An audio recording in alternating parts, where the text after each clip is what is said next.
जादुई भंवरा। एक मेघा नाम की लड़की थी। वह बहुत ही शांत रहा करती थी। उसके कोई भी दोस्त नहीं थे। उसका सिर्फ एक ही दोस्त था।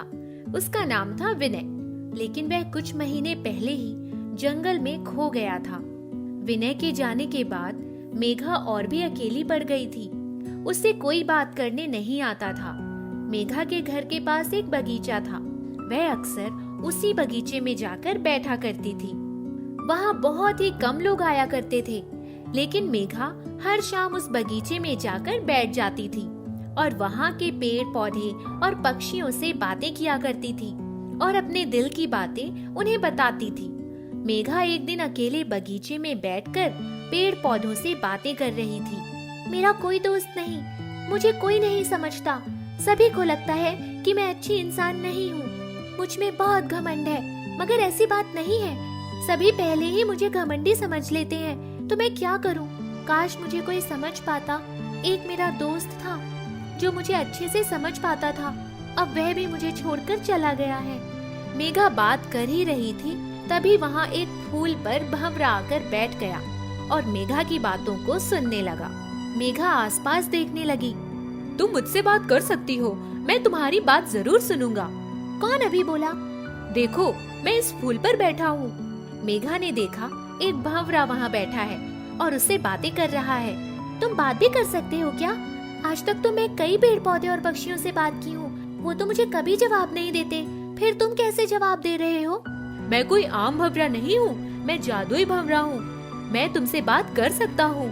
अच्छा, तो तुम क्या मेरे दोस्त बनोगे? बिल्कुल, मैं तुम्हारा दोस्त बनूंगा। तुम जो चाहो वह मुझसे कह सकती हो। मेघा हर रोज उससे बातें करने लगी। अब उसे दोस्त की कमी कभी महसूस नहीं होती थी। मेघा, मैं तुम्हें एक चीज देना चाहता हूँ। भंवरा अपनी जादुई शक्ति से एक पत्थर बनाता है और मेघा को देते हुए कहता है, मेघा, यह एक जादुई पत्थर है। तुम जब चाहो मुझे बुला सकती हो। मैं तुमसे मिलने आ जाऊंगा। यह तो बहुत अच्छी बात है।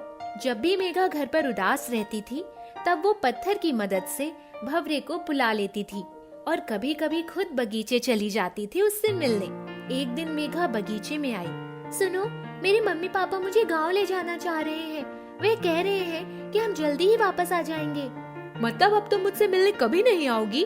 मैं जादुई पत्थर की मदद से तुम्हें वहाँ बुला लिया करूँगी। कुछ ही दिनों की बात है, फिर हम जरूर वापस मिलेंगे।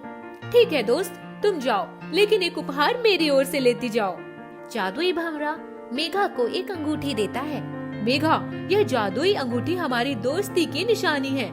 इसे हमेशा संभाल कर रखना। जिस दिन तुम इस अंगूठी को खो दोगी या अंगूठी को भूल जाओगी, उस दिन मैं भी खत्म हो जाऊंगा। ऐसा कभी नहीं हो सकता कि मैं तुम्हें भूल जाऊं या इस अंगूठी को भूल जाऊं। मैं जल्दी ही तुमसे मिलने आऊंगी मेरे दोस्त। मेघा भंवरे से अलविदा लेकर गाँव चली जाती है। गाँव आकर भी मेघा को भंवरे की याद आती रहती है।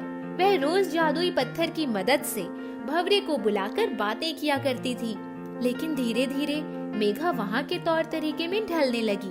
अब वहाँ उसके नए दोस्त भी बन गए थे। वह भंवरे के बारे में नहीं सोचा करती थी, ना ही उसे बुलाती थी। मेघा के मम्मी पापा ने मेघा को सच नहीं बताया था। मेघा के पापा की नौकरी छूट गई थी, इसीलिए अब वह हमेशा के लिए गाँव में ही रहने वाले थे। यह बात मेघा को बाद में पता चली। कई साल बीत गए। मेघा भंवरे के बारे में भूल चुकी थी। अब उसे याद भी नहीं था कि उसके पास कोई अंगूठी भी है। वह अपनी जिंदगी में बहुत आगे निकल चुकी थी और सारी चीजें भूल चुकी थी। सालों बाद मेघा पुराने सामान हटा रही थी, तभी उसे जादुई पत्थर और अंगूठी दिखाई दी। यह सब क्या है? कुछ देर सोचने पर मेघा को सारी बातें याद आ गईं। भंवरे ने कहा था, अगर मैं अंगूठी को भूल गई तो वह भी खत्म हो जाएगा। क्या सच में वह हमेशा के लिए खत्म हो गया है? मेघा ने जादुई पत्थर की मदद से भंवरे को बुलाने की बहुत कोशिश की, लेकिन वह नहीं आया। मुझे उस बगीचे में जाकर देखना चाहिए कि वो वहाँ है भी या नहीं। मेघा अपने मम्मी पापा से वापस शहर चलने की जिद करती है और वह मान जाते हैं। शहर वापस आते ही मेघा वहाँ पहुँचती है, उस बगीचे पर। दोस्त, तुम कहाँ हो? कृपया मेरे सामने आओ। वहाँ नए दोस्त बनने की वजह से मैं तुम्हें भूल गई थी। तुम तो मेरे इतने अच्छे दोस्त हो, कृपया मेरे सामने आओ। कोई नहीं आया। मेघा वहीं बगीचे में बैठकर जोर जोर से रोने लगी। मेघा, देखो मैं आ गया। मेघा ने देखा कि उसके सामने भंवरा था। क्या तुम सच में आ गए? मुझे माफ कर दो, मैं तुम्हें छोड़कर चली गई थी। माफी मांगने वाली कोई बात नहीं, यह तो खुश होने वाली बात है। क्यों? जो अंगूठी मैंने तुम्हें उपहार स्वरूप दी थी, उस अंगूठी को अपनी उंगली में पहनकर मुझे एक बार छू लो। उससे क्या होगा? मैं सब बताता हूँ, पहले यह करो। जैसे ही मेघा ने यह किया, भंवरा इंसानी रूप में बदल गया। मेघा उसे देखकर हैरान हो गई। वह विनय था। विनय, तुम यहाँ कैसे? तुम तो जंगल में खो गए थे ना? हाँ, मैं जंगल में खो गया था, लेकिन जब मैं जंगल में घूम रहा था तब मैंने एक नाग को देखा और एक पत्थर से मैंने उसे मार दिया।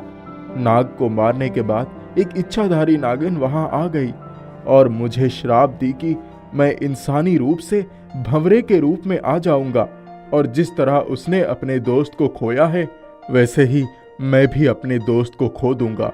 मैंने कई दिनों तक उसे खोजा और उससे माफी मांगी, लेकिन वो मानी नहीं।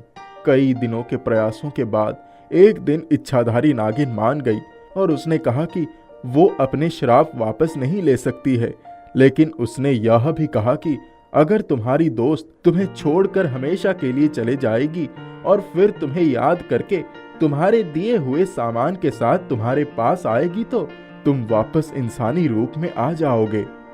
विनय, मैंने तुम्हें बहुत याद किया। तुम जब से गए थे मैं बहुत उदास हो गई थी। एक तुम ही तो थे मेरे सच्चे दोस्त। हाँ, मैंने भी तुम्हें बहुत याद किया। मुझे माफ कर दो, मेरी एक गलती की वजह से हम दोनों को इतना झेलना पड़ा। मेघा और विनय वापस से अच्छे दोस्त बन गए और खुशी खुशी पहले के जैसे रहने लगे। विनय के पापा के ऑफिस में मेघा के पापा काम करने लगते हैं और अब सभी वापस से शहर में रहने लगते हैं।